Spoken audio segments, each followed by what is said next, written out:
Hello everyone, আসসালামু আলাইকুম। শুভ সকাল। আজকে আমি একটু ভিন্ন স্বাদের চিকেন রান্না করছি। প্রথমেই আমি এই ব্রয়লার চিকেনগুলোকে ভিনেগার, সয়া সস, লবণ, হলুদ দিয়ে মেখে কিছুক্ষণ রেখে আগে এগুলোকে আমি তেল দিয়ে সুন্দর করে একেবারে ফ্রাই করে নিচ্ছি। দেখতে পাচ্ছেন? তারপরে ধীরে ধীরে মশলাগুলোকে আমি অ্যাড করব। এই যে এখানটা রয়েছে মরিচ, পেঁয়াজ, গরম মশলা থেতলানো, রসুন আর আদা।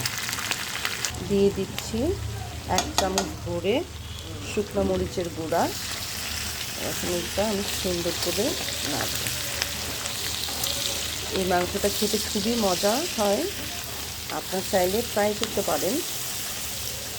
ধীরে ধীরে আমি সব ভাজা মরিচের গুঁড়োগুলো দিয়ে দেব। গোটা জিরা দিলাম, গরম মশলা, ধনিয়া, জিরা সব কিছুর একটা হোমমেড মাংসের মশলা, সেটা দিয়ে দিলাম।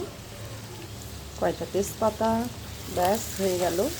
এখন শুধু ভালো করে কষে ভুনিয়ে হালকা একটু পানি দিয়ে নেড়ে ফেড়ে নামিয়ে ফেলব। আপনারা ট্রাই করবেন।